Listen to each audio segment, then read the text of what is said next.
Masya Allah, Alhamdulillah, aku nak ucapkan ribuan terima kasih kepada Izzat Rus dengan sumbangan sebanyak RM15 dengan komen semoga dimurahkan rezeki. Bang, Alhamdulillah, terima kasih banyak-banyak. Dan juga kepada Al-Mizan FX dengan sumbangan sebanyak RM109.90. Masya Allah, Alhamdulillah, terima kasih dengan komennya. Thanks, semoga kita semua dipermudahkan urusan dunia dan di akhirat. Amin, amin ya Rabbal Alamin. Terima kasih banyak Al-Mizan dan juga Izzat Rus. Dan kepada korang yang ingin beri sumbangan kepada channel ini, jangan lupa untuk sediakan komen korang di bawah dan sertakan dengan super thanks. Dalam SNF hari ini aku nak review TikTok Stella Miniature yang merupakan live streamer untuk rip and ship trading card games. Diorang banyak main kad Pokemon, Yu-Gi-Oh, Beyblade, Flash and Blood dan tak lupa juga One Piece card. So kalau korang nak trade kat korang pun boleh, dan kalau korang nak join ripping card pun boleh, tak ada masalah. Ada 1 hit sampailah 10 hit. So jangan lupa untuk follow TikTok Stella Miniature untuk join live diorang. Okay, link aku tinggalkan di ruangan description di bawah.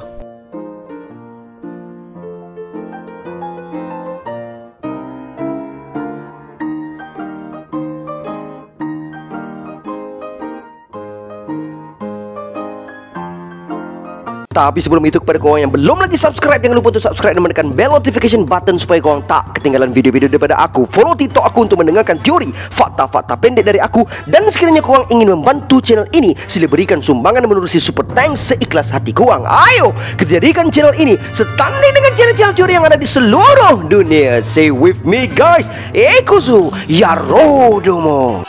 Kisah anak diberi ubat cabut lari, ubat batuk cap ibu dan anak ibu beri. Anak minum ubat batuk yang diberi. One Piece chapter 1101 kali ini dimulakan dengan menampilkan flashback lanjutan yang terjadi pada saat Kuma sudah tiba di Fuchsia Village yang terjadi sekitar 3 tahun yang lalu, tepatnya di Gunung Kolubo, kerajaan Goa di East Blue. Kuma sedang terlihat dan mengamati seorang anak kecil yang sedang berlatih di dalam hutan. Budak tersebut tidak lain dan tidak bukan adalah Monkey D. Luffy yang pada ketika itu sudah berusia 16 tahun.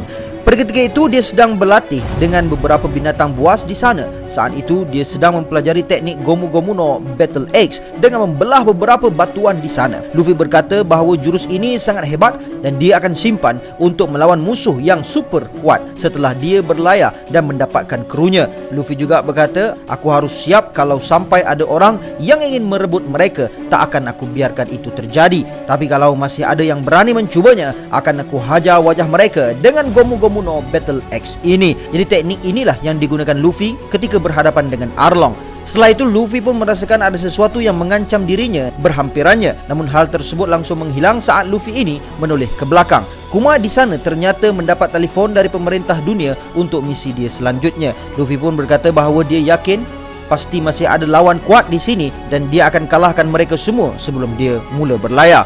Lalu pada waktu yang sama Kuma pun bertanya kepada Dragon, kelihatannya kau mengenal pulau ini. Bukan hanya itu, tapi saat aku tadi berjalan-jalan, aku pun menemukan kampung terpencil di sana. Ada seorang anak muda. Monkey D. Dragon pun memotong perbicaraan dari Kuma. Dia berkata, teruslah berbicara soal itu jika kau ingin mati. Kuma bertanya, apa maksud kau? Dragon berkata bahawa anak adalah titik kelemahan dari orang tua mereka. Kuma pun sedar apa yang sudah dikatakan oleh Dragon. Dia pun memohon maaf kepada Dragon dan akan melupakan semua yang dilihat tadi di dalam hutan. Kemudian panel pun berpindah dan sekarang kita akan menuju ke kapal dari Kuma yang sedang berlayar kerana beberapa lanun telah melarikan diri setelah menyerang kapal dari seorang pedagang. Misi selanjutnya yakni untuk meledakkan para penjahat itu ke lautan, dan ternyata beberapa dari mereka ada yang terluka dan harus dibawa secepatnya ke tempat rawatan. Kuma kemudian segera pergi ke sana untuk menyalurkan bantuan kepada mereka. Kemudian pelayaran dari kapal Bartolomeo Kuma pun terus berlanjut hingga dia kita dapat lihat mengirimkan beberapa surat yang ingin ditujukan kepada anaknya ke kerajaan Sorbet.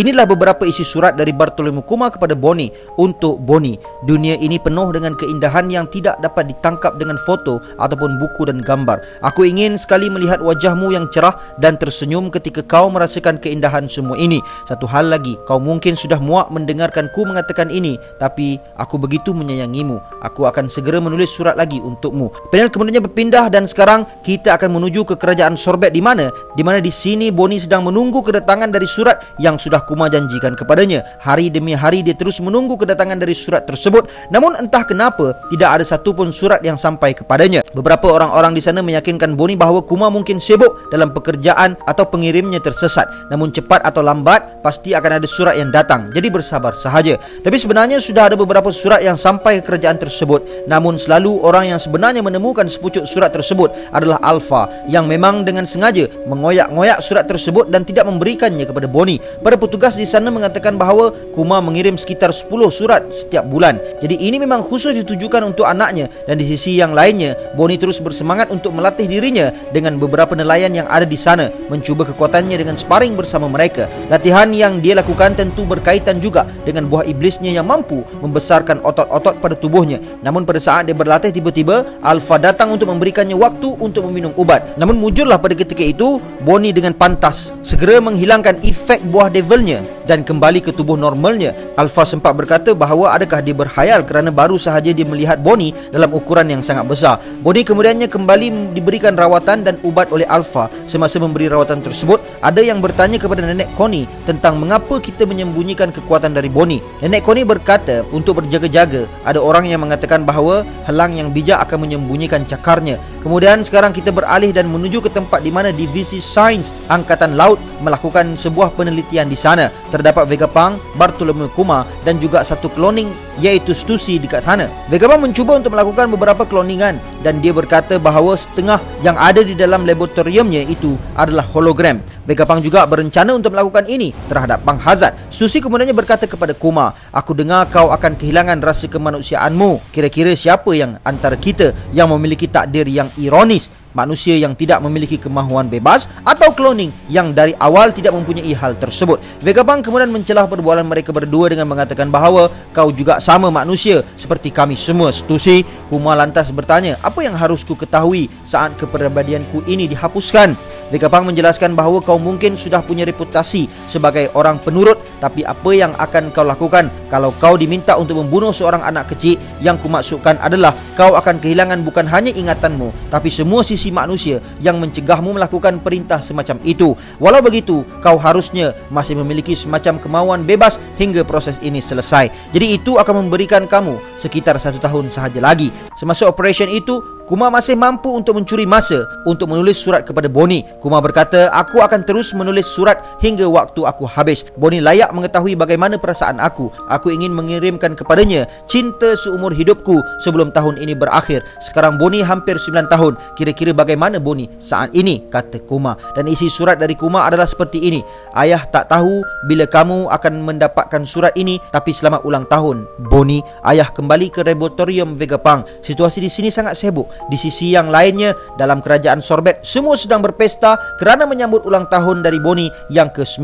Banyak dari mereka yang berpesta dengan ciri khasnya, yakni memakan sepotong pizza dan berdansa di gereja tempat Bonnie tinggal. Setelah selesainya berpesta, beberapa orang di sana pun tertidur. Namun tidak dengan Bonnie yang kembali berharap dan melihat-lihat kotak surat yang ternyata masih saja belum ada surat yang sampai. Dia betul-betul mempunyai perasaan kecewa terhadap ayahnya. Bonnie menangis dan berkata, "Ayah, aku sekarang sudah berumur 9 tahun. Ayah kata ayah akan mengirim surat, namun setengah tahun berlalu dan tanpa satu pun surat masuk sampai ke dalam gereja ini." Lalu panel pun berpindah. Sekarang kita akan masuk ke markas pasukan revolusionary di Baltigo. Kuma kembali bertugas untuk tentera Revolutionary Army. Dia telah menyelamatkan beberapa orang yang berada dalam masalah. Dia datang menyelamatkan mereka semua dan di saat-saat terakhir, tanpa mengatakan apa-apa pun, dia tanpa tersenyum. Jadi beberapa orang di sana tanpa meyakini pasti ada sesuatu yang telah berlaku dengan Kuma. Dragon pun mempunyai perasaan bahawa Kuma pasti mempunyai alasan untuk tidak memberitahu kita. Kemudian adegan beralih semula ke gereja di kerajaan Sorbet. Setengah tahun berlalu dan pada akhirnya penyakit dari Jewelry Bonnie ini sudah pun sembuh. Permata yang ada di wajahnya pun sudah menghilang sepenuhnya. Bonnie menangis dan berkata, "Akhirnya aku dapat keluar sekarang. Aku sudah sembuh." Alpha pun berkata bahawa dia harus tetap tinggal di sini. Kita harus mengawasi Bonnie hingga ulang tahunnya ke-10. Bonnie berkata, "Kau pembohong." Vegapunk berkata, "Aku akan sembuh setelah setahun dan ini sudah setahun yang lalu." Di sisi lain, Nenek Connie pun tahu bahawa Alpha dan juga yang lainnya adalah ejen intelijen dari pemerintahan dunia. Mereka terlepas kata saat mereka minum-minum di kota. Tampaknya penyakitmu itu sudah pasti sembuh. Tidak pasti kenapa mereka mengurung gadis yang sihat untuk 6 bulan lagi. Aku pun juga tidak percaya kalau Kuma tidak menulis surat langsung. Jadi aku sudah mengatur semuanya dengan Gio-Gio dan juga yang lainnya. Bonnie, pergilah ke pesisiran pantai sekarang, berlayar dan carilah ayahmu. Gio-Gio dan juga yang lainnya bukanlah nelayan biasa. Mereka itu adalah orang-orang yang kuat. Aku yakin Lanu dan monster laut akan menjauh setelah mereka melihat kemampuan dari mereka. Mereka akan membantu kamu mencari Kuma. Jewelry Bonnie pun kemudiannya berpura-pura menjadi Nenek Connie. Dia berhasil melepasi penjaga dan berkata dalam hatinya, jadi inilah dunia luar dan begitu banyak tanah dan juga rumput. Lihat ke langit, itu adalah matahari. Beberapa dari orang di sana pun tidak percaya bahawa Bonnie benar-benar sudah berjalan keluar, dan ini memang keajaiban Tuhan yang ternyata benar-benar ada. Dan kemudian pada akhirnya Bonnie pun sampai di pesisiran pantai dan bertemu dengan Gio-Gio dan juga yang lainnya. Mereka mengubah kapal dari nelayan dan menjadi sebuah kapal lanun yang bertemakan makanan pizza. Ini dikhususkan memang untuk Bonnie. Di sisi lain, di dalam gereja, Alpha menyedari ada sesuatu yang aneh. Dia melihat baru sahaja Ratu Connie ada di luar, namun nyatanya dia sudah berada di dalam gereja. Dan di manakah keberadaan dari Bonnie? Kemudian dengan instingnya, Alpha terus ke pesisiran pantai dan dia menemukan bahawa ada kapal lanun yang mula berlayar. Kemudian mengetahui bahawa Bonnie juga berada di kapal tersebut. Kemudian Alpha berkata, adakah kalian merasakan yang kalian mampu untuk melarikan diri dari aku? Akan aku hanyak kalian semua habis-habisan dan aku akan rantai kalian semua sepanjang hari, dan itu akan lebih mudah untuk aku. Alpha kemudian langsung menggunakan teknik Gepo untuk terbang ke atas dan menuju ke pengakhiran tempat posisi dari kapal pizza milik Bonnie. Bonnie kembali mengingat pertanyaan yang dia tanyakan dahulu kepada bapa dia, seperti apakah sebenarnya nikah itu. Ayahnya mengatakan bahawa dia tidak tahu secara sempurna, namun mitos mengatakan tubuh nikah itu kenyal dan dia mampu melakukan apa-apa pun saat bertarung yang hampir tidak ada batasnya. Refleks Bonnie kemudiannya langsung mengeluarkan teknik dengan membesarkan kepalan tangan kanannya, dan teknik yang disebut dan telah memukul tepat menghantam wajah dari Alpha. Dan kita dapat lihat bahawa Alpha telah pun tertewas di tangan Bonnie. Dan One Piece chapter pun ditutup dengan narrator yang berkata pihak pemerintah tidak lama kemudian mendapat tahu bahawa satu kabar tawanan mereka, yakni Jewelry Bonnie, telah melarikan diri untuk mencari ayahnya seperti Luffy dan juga yang lainnya. Kapalnya akan menjadi terkenal dan sebuah kapal nelayan yang menjadi kapal lanun terkenal di era baru gadis muda ini akan menuju ke masa depannya.